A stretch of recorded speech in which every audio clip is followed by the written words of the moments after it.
One of the basic problems in residential air conditioning is that basically duct systems aren't designed. Architects, when the design is made, may indicate, where the registers are. Often they don't even do that. Most of the time there's no thought to how do you get from the air conditioning box, right, the indoor air handler furnace, out to the registers. So duct systems are pretty much squeezed into any place that they can get them, and they're generally not designed at all.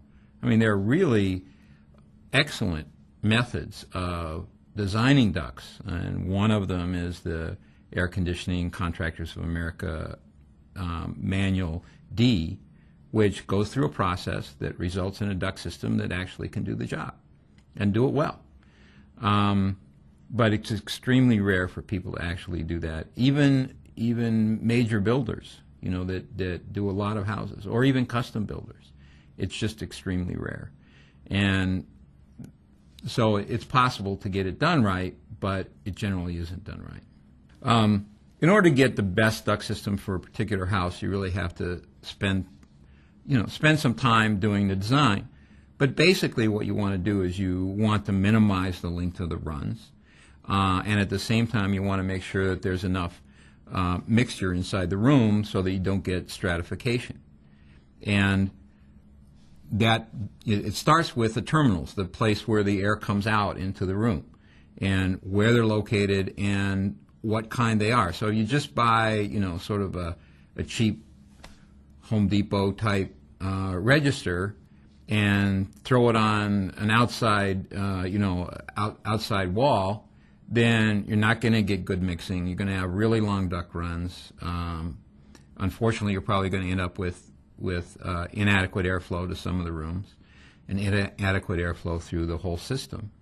And so you start with a terminal. Okay, where are you going to put that? How's it going to mix in the room? You want to put it as close to the unit, to the air handler as you can, so you run the shortest length ducts that you can.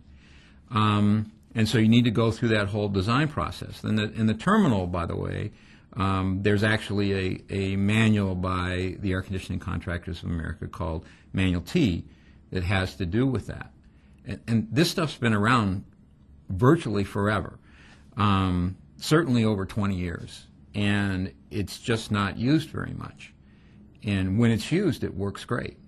So you want to start with the terminals. Then you want to have a duct system that's as short as it possibly can be. You need to know how much air you need to deliver to each room, which means that you have to do a load calculation room by room. And most houses, the most that they do is to do a load calculation for the overall house as opposed to room by room. You need to know what each room needs in order to design the right amount of airflow and the right amount of cooling and the right amount of heating to each of those rooms. It used to be, frankly it still is, very common, particularly in heating climates, to put the terminals, the registers, underneath the window on the outside wall. And that comes from the time when windows were single pane, nothing special about them, right? Huge amounts of heat loss. So if you were anywhere near a window, you were cold. And so that's one of the issues that sort of built it that way. Now that we have really good windows, you can actually go high on an interior wall and get the right amount of mixing in the room. You have a lot better distribution. You have a lot shorter duct runs. So the way houses are built today, which are tighter, better windows, better insulation, you don't need to run the ducts all the way out and put them underneath the window. In fact, it's probably a bad idea.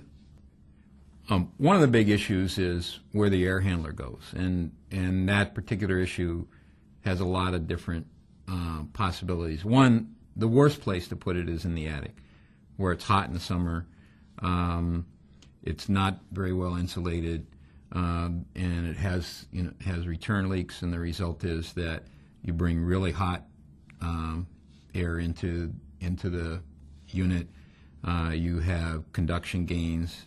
It's bad in the winter as well because presumably the attic is cold. If everything else about the house is working, then the attic's cold. Of course, there are problems. Sometimes that isn't true. But in California, that's the predominant place to put it, is in the attic. And in Florida, it used to be before they actually outlawed it. So where do they move it from there? Well, the garage is a possibility, but there's some problems there. Again, with a leaky air handler, it'll pull in products from the garage, and, for example, carbon monoxide from when you start up your car, and bring that stuff into the house. So that's not great. Basements are a really good choice, but lots of places don't have basements. Crawl spaces are a good choice as well. And in an inside closet right in the center of the house is actually a good choice also. Now, builders don't like to give up that floor space, but it's probably a really good place to put it.